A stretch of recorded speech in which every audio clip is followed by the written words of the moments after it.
Hi everyone, this is chapter 7, part 1 of The Boy in the Striped Pyjamas. I'm going to do one question for part 1 and one question for part 2. Okay, so chapter 7, how Mother took credit for something that she hadn't done. Several weeks after Bruno arrived at Outwith with his family, and with no prospect of a visit on the horizon from either Carl or Daniel or Martin, he decided that he'd better start to find some way to entertain himself, or he would slowly go mad. Bruno had only known one person whom he considered to be mad, and that was Herr Roller, a man of about the same age as father, who lived around the corner from him back at the old house in Berlin. He was often seen walking up and down the street at all hours of the day or night, having terrible arguments with himself. Sometimes, in the middle of these arguments, the dispute would get out of hand, and he would try to punch the shadow he was throwing up against the wall. From time to time he fought so hard that he banged his fists against the brickwork, and they bled, and then he would fall onto his knees and start crying loudly and slapping his hands against his head. On a few occasions Bruno had heard him using those words that he wasn't allowed to use, and when he did this, Bruno had to stop himself from giggling. "You shouldn't laugh at poor Herr Roller," Mother had told him one afternoon when he had related the story of his latest escapade. "You have no idea what he's been through in his life." "He's crazy," Bruno said, twirling a finger in circles around the side of his head and whistling to indicate just how crazy he thought he was. "He went up to a cat on the street the other day and invited her over for afternoon tea." "What did the cat say?" asked Gretel, who was making a sandwich in the corner of the kitchen. "Nothing," explained Bruno. "It was a cat." "I mean it," Mother insisted. "Franz was a very lovely young man. I knew him when I was a little girl. He was kind and thoughtful and could make his way around a dance floor like Fred Astaire. But he suffered a terrible injury during the Great War, an injury to his head, and that's why he behaves as he does now. It's nothing to laugh at. You have no idea of what the young men went through back then. They're suffering."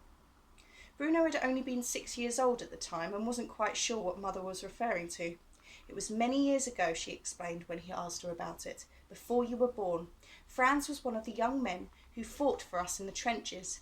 Your father knew him very well back then. I believe they served together." "And what happened to him?" asked Bruno. "It doesn't matter," said Mother. "War is not a fit subject for conversation. I'm afraid we'll be spending too much time talking about it soon." That had been just over 3 years before they all arrived at Outwith, and Bruno hadn't spent much time thinking about Herr Roller in the meantime, but he suddenly became convinced that if he didn't do something sensible, something to put his mind to some use, then before he knew it, he would be wandering around the streets having fights with himself and inviting domestic animals to social occasions too. To keep himself entertained, Bruno spent a long Saturday morning and afternoon creating a new diversion for himself. At some distance from the house, on Gretel's side and impossible to see from his own bedroom window, there was a large oak tree, one with a very wide trunk. A tall tree with hefty branches, strong enough to support a small boy.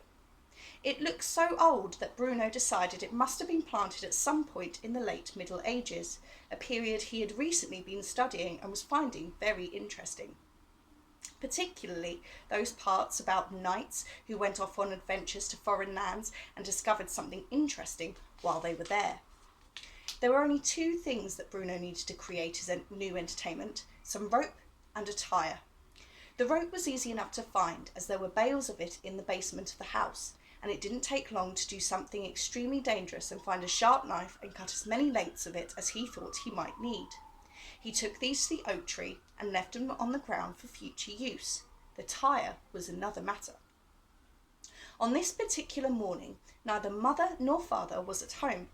Mother had rushed out of the house early and taken a train to a nearby city for the day for a change of air, while Father had last been seen heading in the direction of the huts and the people in the distance outside Bruno's window. But as usual, there were many soldiers' trucks and jeeps parked near the house, and while he knew it would be impossible to steal a tyre off any of them, there was always the possibility that he could find a spare one somewhere. As he stepped outside, he saw Gretel speaking to Lieutenant Kotler, and, without much enthusiasm, decided that he would be the sensible person to ask.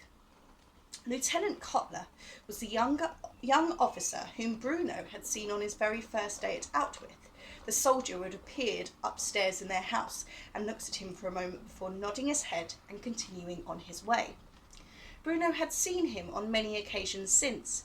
He came in and out of the house as if he owned the place, and father's office was clearly not out of bounds for him at all. But they hadn't spoken very often.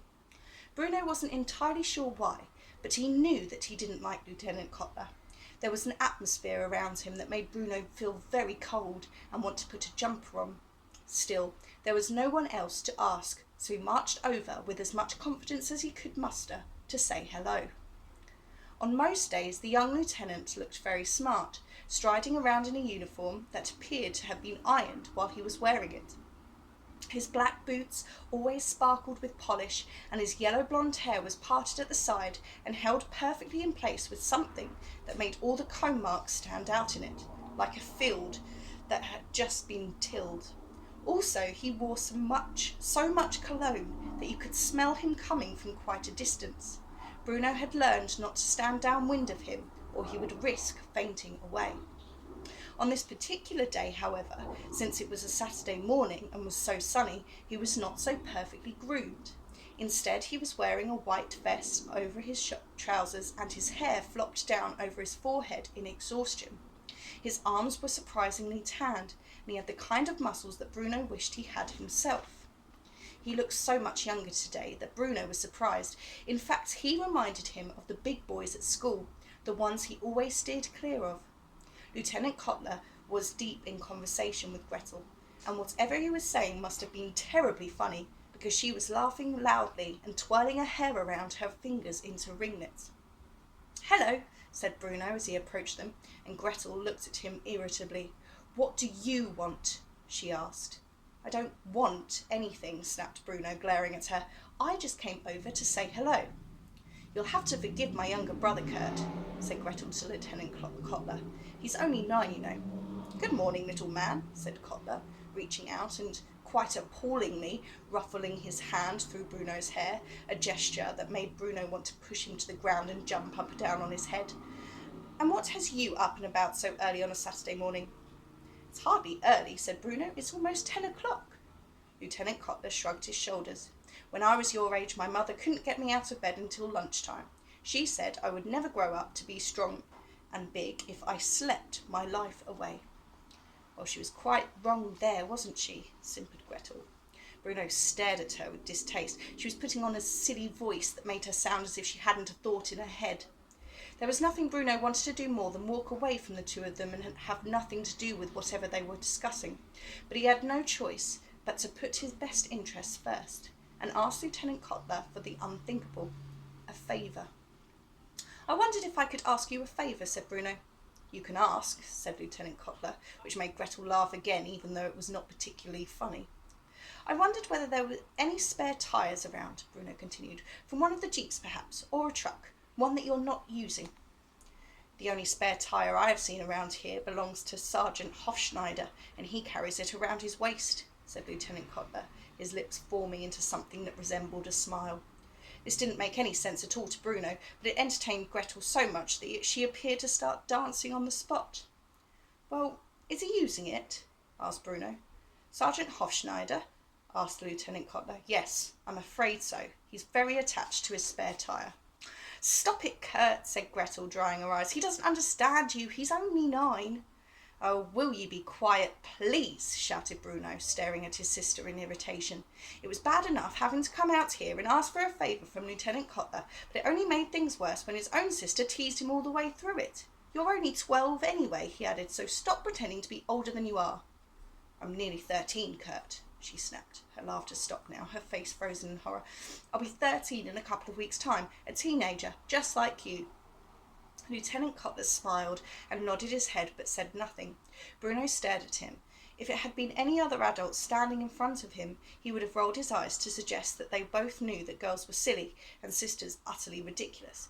But this wasn't any other adult. This was Lieutenant Kotler. "Anyway," said Bruno, ignoring the look of anger that Gretel was directing towards him, "other than that one, is there anywhere else that I could find a spare tyre?" Of course, said Lieutenant Cutler, who had stopped smiling now and seemed suddenly bored with the entire thing. What do you want for it anyway? I thought I'd make a swing, said Bruno, with a tire and some rope on the branches of a tree. Indeed, said Lieutenant Cutler, nodding his head wisely as if such things were only distant memories to him now, despite the fact that he was, as Gretel had pointed out, no more than a teenager himself. Yes, I made many swings myself when I was a child. My friends and I had many happy afternoons together playing on them.